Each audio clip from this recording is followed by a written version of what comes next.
Bismillahirrahmanirrahim. Assalamualaikum warahmatullahi wabarakatuh.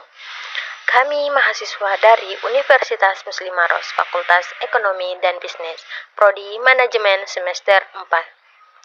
Video ini dibuat untuk menyelesaikan salah satu tugas mata kuliah Etika Bisnis dengan dosen pengampu Bapak Kurniawan SKSI MIKOM. Kami dari kelompok 6 terdiri dari 4 anggota kelompok yang masing-masing bekerja sama memenuhi tugas dengan materi skandal Cambridge Analytica Facebook. Baiklah, sebelum kami masuk ke pembahasan lebih lanjut, izinkan saya perkenalkan kelompok saya. Yang pertama, saya sendiri Sri Rahayu dengan NIM 20612010075 sebagai moderator dan pemateri pertama. Selanjutnya ada Suhera Rahman dengan NIM 20612010067 sebagai pemateri kedua. Dan berikutnya ada Ibnu Hajar Ahmad dengan NIM 18612011198 dengan bertugas pemateri ketiga. Dan yang terakhir ada Nurul Aulia Hamka dengan NIM 18612011044 sebagai pemateri keempat. Baiklah, kami dari kelompok 6 akan memaparkan materi dengan judul Skandal Cambridge Analytica Facebook. Baiklah, saya akan menjelaskan mengenai gambaran singkat tentang skandal Cambridge Analytica Facebook. Skandal data Facebook Cambridge Analytica adalah skandal yang melibatkan pengumpulan informasi pribadi 80 juta pengguna Facebook oleh Cambridge Analytica pada tahun 2014. Data ini digunakan untuk memengaruhi pandangan pemegang hak pilih sesuai keinginan politikus yang mengontrak Cambridge Analytica. Nah, setelah kebocoran ini diketahui, Facebook meminta maaf dan mendapat kecaman masyarakat serta penurunan harga saham. Facebook menilai bahwa pengumpulan data oleh Cambridge Analytica tidak pantas dilakukan. Pada Desember 2015, The Guardian melaporkan bahwa politikus Amerika Serikat Ted Cruz memanfaatkan data yang telah bocor ini. Para pemilik data tidak tahu bahwa informasi pribadi mereka telah dijual oleh perusahaan dan dibeli oleh politikus. Kebocoran ini memantik diskusi terbuka tentang standar etika perusahaan media sosial, keorganisasian politik, konsultasi politik, dan politikus. Aktivitas hak konsumen menuntut adanya perlindungan bagi konsumen media daring dan hak privasi serta pencegahan mini-forsi atau mini-informasi dan propaganda. Penjelasan detail perusahaan. Ada dua, Cambridge Analytica dan Facebook.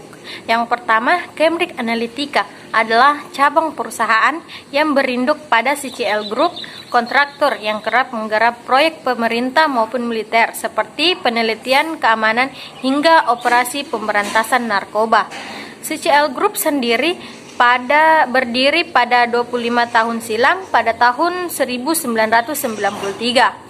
Nah, pada tahun 2013 tersebut, Cambridge Analytica didirikan. Lingkup kerja mereka berada di bidang penelitian konsumen iklan hingga layanan terkait data, baik untuk klien yang berhubungan dengan partai politik maupun perusahaan.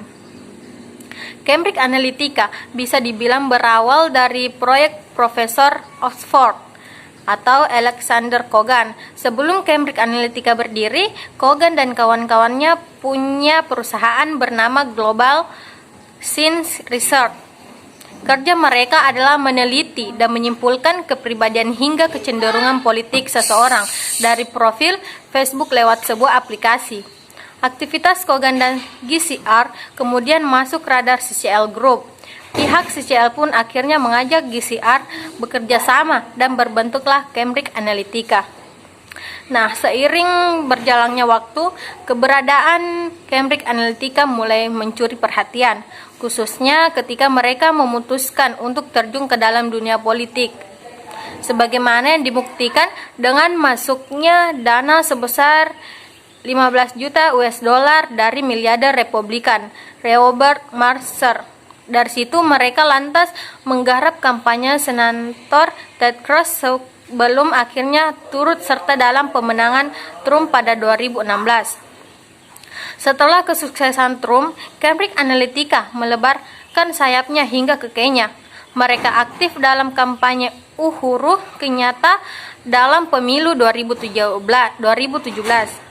Selain Kenya, Cambridge Analytica juga menggarap proyek pemilu di Colombia, India, serta Kitts dan Nevis.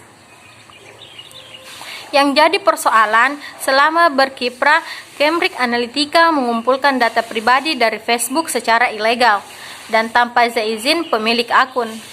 Menurut Christopher Willey, mantan pegawai Cambridge Analytica yang sekarang jadi whistleblower, semua data yang dikumpulkan perusahaan lewat kuis maupun kuesioner berkedok akademis. Dan kedua, menurut Facebook adalah media sosial dan layanan jejaring sosial online Amerika yang dimiliki oleh Meta Platforms. Didirikan pada tahun 2014 oleh Mark Zuckerberg dengan sesama siswa Harvard, kolege dan teman sekamar Eduardo Saverin, Andrei McCollum, Dustin Moskovitz, dan Chris Hughes. Namanya berasal dari direktori Facebook yang sering diberikan kepada mahasiswa Amerika. Keanggotaan awalnya terbatas pada mahasiswa Harvard. Secara bertahap, berkembang ke universitas mereka utara lainnya, dan sejak 2016, siapapun yang berusia di atas 13 tahun, pada tahun 2030, Facebook mengklaim 2,8 miliar pengguna aktif bulanan dan menempati peringkat ke-7 dalam penggunaan internet global. Nah, seiring berjalannya waktu, banyak Facebook menerima kritikan seperti yang pertama privasi pengguna seperti skandal data Cambridge Analytica, yang kedua manipulasi politik seperti halnya pemilihan AS 2026, yang ketiga pengawasan massal, yang keempat efek psikologi seperti kecanduan dan harga diri rendah, yang kelima konten seperti berita palsu, teori konspirasi, pelanggaran hak cipta dan ucapan kebencian. Yang keenam, para komentator menuduh bahwa Facebook dengan sukarela memfasilitasi penyebaran konten semacam itu, serta melebih-lebihkan jumlah penggunanya untuk menarik pengiklanan. Nah, pada tahun 2031 Oktober, pemilik Facebook Inc. mengubah nama perusahaannya menjadi Meta Platforms atau hanya Meta, karena mengalihkan fokusnya untuk membangun metaverse. Perubahan ini tidak memengaruhi nama layanan jejaring sosial Facebook itu sendiri, melainkan mirip dengan pembuatan Alphabet seperti sebagai perusahaan induk Google pada tahun 2025. Gambaran singkat mengenai klien perusahaan Cambridge Analytica. Pihak dari Cambridge Analytica tidak membuat daftar klien korporasi, tetapi di situsnya mereka menyebutkan kliennya masuk ke dalam surat kabar yang ingin tahu lebih banyak tentang pelanggan. Mereka pakaian perempuan yang mencari penelitian tentang konsumennya dan perusahaan asuransi otomotif yang berminat pada pemasaran. Selain bekerja pada pemilu yang mengantarkan Trump mencapai Gedung Putih, Cambridge Analytica juga termasuk dalam kampanye politik di berbagai belahan dunia. Di Amerika Serikat, analisis mereka memanfaatkan data untuk menciptakan ribuan pesan yang menyasar pemilu melalui profil-profil mereka di media sosial seperti Facebook, Snapchat, atau layanan streaming Pandora Radio. Nah, media massa Inggris mengatakan Cambridge Analytica sebagai pihak yang berada di balik kampanye Inggris keluar dari Eropa atau Brexit. Namun, pihak dari Cambridge Analytica membantah semua tuduhan tersebut. Secara global, Cambridge Analytica beroperasi di Italia, Kenya, Afrika Selatan, Kolombia, dan Indonesia. Baiklah, selanjutnya saya persilahkan kepada Saudari Suhera Rahman. Terima kasih atas kesempatan ini moderator. Saya akan melanjutkan pemaparan materi yaitu mengenai bagaimana Cambridge Analytica melakukan penambangan data. Tentu jika data Anda merupakan salah satu yang disalahgunakan, Anda tidak akan tahu bahwa ternyata data Anda ini disalahgunakan. Well menyebutkan jika Anda berteman Facebook dengan seseorang yang menggunakan aplikasi uji kepribadian bernama This Is Your Digital Life, maka Anda telah berkonsensus dengan Global Search Research untuk bisa mengakses data Anda. Parahnya banyak sekali pengguna Facebook di Amerika Serikat itu dibayar untuk menggunakan aplikasi ini. Dan akhirnya teman-teman mereka yang menggunakan aplikasi ini juga terpanen datanya. Well juga menyebutkan data yang diambil oleh Cambridge Analytica dari Global Search Research itu dengan dalih riset akademik. Data-data yang dipanen ini termasuk diantaranya apa yang Anda like di berbagai situs Facebook. Dengan data yang dibangun dari like ini saja, algoritma yang dikembangkan Cambridge Analytica bisa mengetahui berbagai hal seperti ras, gender, kecenderungan seksual, bahkan trauma masa kecil dan keterentanan terhadap jenis narkoba tertentu. Nah, hal ini membuat data-data yang cukup valid dan detail dari banyak akun profil di Facebook. Cambridge Analytica pun bisa merancang profil berdasarkan data ini, kemudian dicocokkan dengan catatan pemilih. Dengan ini mereka akan tahu sang calon pemilih ini akan memilih siapa. Jika sesuai dengan tujuan mereka, di mana dalam kasus ini yaitu memilih Trump, maka tidak akan ada masalah. Tetapi jika mereka cenderung memilih Hillary, yaitu rival dari Donald Trump, maka mereka akan berusaha untuk membuat sistem periklanan yang akan tampil di timeline sang pemilih yang mungkin bisa mengubah pandangan mereka untuk memilih Trump. Jenis aplikasi apa sih yang digunakan oleh Cambridge Analytica dalam melakukan pengembangan data? Cambridge Analytica menggunakan data dari aplikasi yang bernama This Is Your Digital Life. Cambridge Analytica menggunakan aplikasi ini untuk mengumpulkan informasi tentang pengguna.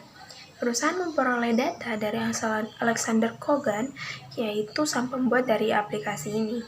Nah, setelah data diperoleh, kemudian digunakan untuk memasuki profil pribadi seseorang di Facebook. Mengingat bahwa aplikasi ini adalah kuis kepribadian, pertanyaannya akan dirancang untuk mengumpulkan perilaku yang memberikan jauh lebih banyak rincian tentang kecenderungan politik dan aspek terkait lainnya. Nah, data ini akan memberikan rincian lebih rinci tentang apa yang akan menjadi pemilih potensial. Maka sosok yang kemudian melaporkan dan membuka skandal tersebut.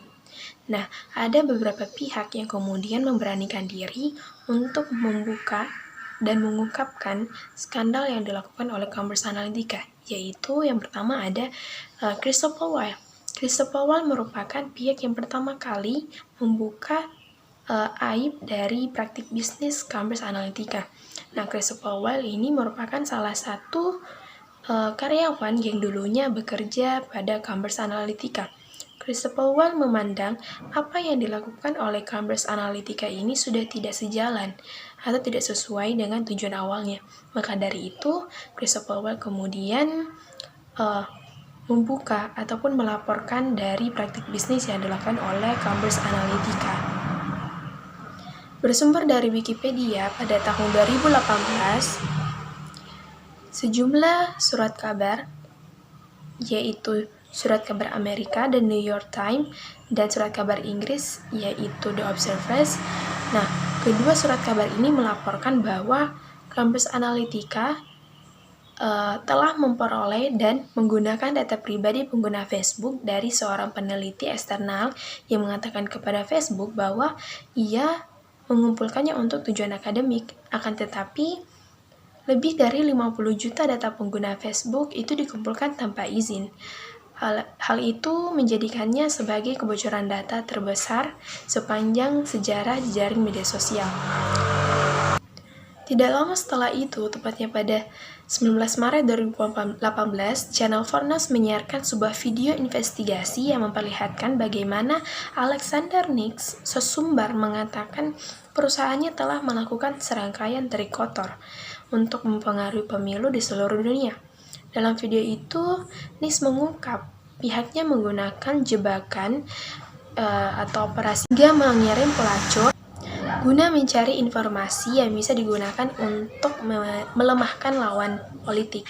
Nah, Nix juga mengakui perusahaannya itu merupakan pihak di balik kampanye digital Donald Trump. Baiklah, selanjutnya saya persilahkan kepada Saudara Ibnu Hajar Ahmad. Respon founder Facebook terkait skandal tersebut. CEO Facebook Mark Zuckerberg meminta maaf atas persoalan dengan Cambridge Analytica. Ia memandang hal ini sebagai sebuah masalah kesalahan dan pelanggaran kepercayaan. Petinggi Facebook lainnya menolak istilah kebocoran data karena orang-orang yang mengikuti survei tersebut bersedia menyerahkan informasi pribadinya. Zuckerberg berjanji akan mengubah kebijakan Facebook demi mencegah kebocoran serupa di masa yang akan datang. Pada tanggal 25 Maret 2018, Zuckerberg menerbitkan permintaan maaf terhadap Facebook di berbagai surat kabar. Pada bulan April, Facebook memutuskan untuk menerapkan peraturan perlindungan data umum Uni Eropa di semua wilayah operasi, termasuk Uni Eropa. Bentuk pertanggungjawaban founder Facebook terkait skandal tersebut. Sebagai bentuk penanggung-jawaban Facebook terhadap skandal tersebut, maka founder dari Facebook tersebut mengambil beberapa langkah, yaitu yang pertama, memeriksa platform Facebook. Facebook akan memeriksa semua aplikasi yang memiliki akses atas informasi dalam jumlah besar di Facebook sebelum mengubah kebijakan di tahun 2014 untuk mengurangi akses terhadap data, dan Facebook juga akan melakukan audit secara menyeluruh terhadap aplikasi dengan aktivitas yang mencurigakan. Yang kedua, yaitu memberikan informasi kepada pengguna Facebook mengenai penyalahgunaan data. Facebook akan memberitahu kepada pengguna Facebook yang terdampak dari penyalahgunaan data oleh aplikasi tertentu. Hal ini termasuk menyediakan cara bagi mereka untuk mengetahui apakah data milik mereka telah diakses melalui This is your digital life ke depannya. Jika Facebook menghapus sebuah aplikasi yang telah menyalahgunakan data, pihaknya akan memberitahu semua pengguna aplikasi tersebut. Yang ketiga, yaitu menonaktifkan akses untuk aplikasi yang tidak digunakan lagi. Jika seorang tidak menggunakan sebuah aplikasi selama 3 bulan terakhir, Facebook akan menonaktifkan akses terhadap data pengguna yang dimiliki oleh aplikasi tersebut secara otomatis. Facebook Login. Facebook melakukan perubahan untuk fitur login, sehingga di versi terbaru nanti Facebook akan membatasi pilihan data yang bisa diminta aplikasi tanpa menggunakan tujuan aplikasi untuk hanya meliputi nama, foto profil, dan alamat email. Permintaan data selain nama, foto profil, dan alamat email harus melalui persetujuan Facebook. Yang kelima, yaitu mendorong pengguna Facebook untuk mengelola aplikasi yang mereka gunakan.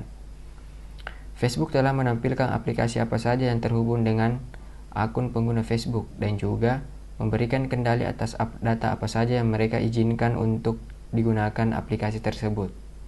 Kedepannya, Facebook akan membuat pengaturan ini lebih mudah ditemukan dan diakses. Yang terakhir, yaitu memberikan penghargaan kepada orang yang menemukan adanya risiko keamanan di Facebook.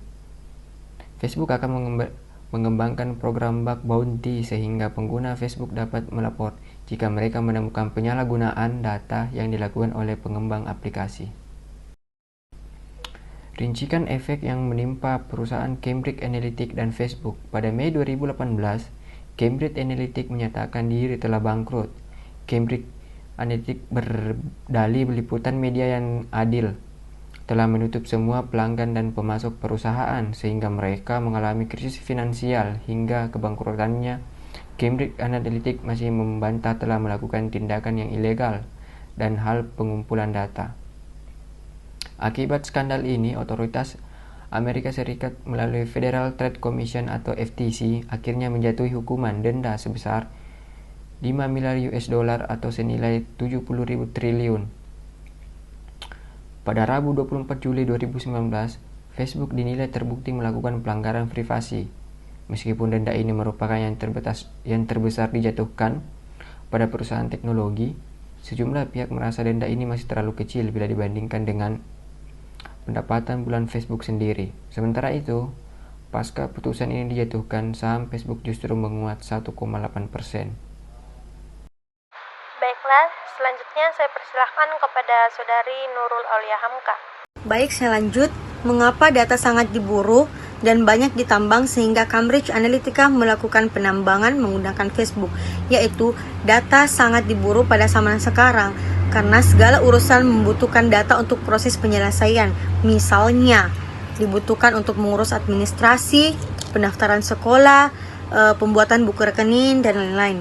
Dengan data kita juga bisa memecahkan masalah dengan benar karena data itu adalah fakta atau real, sehingga sangat membantu dalam proses penyelesaian masalah. Contohnya, penyelesaian masalah dengan menggunakan data adalah misalnya pihak kepolisian dapat melacak, mengetahui keberadaan penjahat hanya dengan mengakses data milik si penjahat tersebut, di mana polisi bisa menggunakan nomor plat kendaraan ataupun KTP milik si penjahat untuk mengetahui aktivitas yang dilakukan si penjahat tersebut. Tata kelolaan perusahaan yaitu pelanggaran etika, sehingga terjadi skandal yang disebut sebagai kejahatan elektoral, yaitu yang pertama keinginan mendapatkan keuntungan lebih, dan yang kedua itu kurangnya kesadaran pentingnya etika bisnis. Yang harus dilakukan oleh perusahaan teknologi dalam menjamin perlindungan data pribadi yaitu yang pertama, pengumpulan data pribadi dilakukan secara terbuka atau terbatas dan spesifik dan secara hukum, adil dengan sepengetahuan yang bersetujuan dari pihak data pribadi. Yang kedua, pemrosesan data pribadi dilakukan secara dengan tujuan serta menjamin hak-hak pemilik dan pribadi. Dan yang ketiga, lengkap, tidak menyesatkan, mutakhir, dapat mempertanggungjawabkan dan memperhatikan tujuan pemrosesan. Yang keempat, dilakukan dengan melindungi keamanan data pribadi dari kehilangan, penyalahgunaan, akses, dan pengungkapan yang tidak sah. Dan yang kelima, memberikan tujuan pengumpulan akses, pemrosesan, dan kegagalan perlindungan data pribadi. Pemrosesan data pribadi dimusnahkan atau dihapus kecuali masih dalam retensi sesuai kebutuhan pada pasal 14 ayat 1, yaitu peraturan pemerintah tentang PSI. Terima kasih, itulah pemaparan dari kelompok kami mengenai skandal Cambridge Analytica Facebook. Sekian dari kami, Assalamualaikum warahmatullahi wabarakatuh.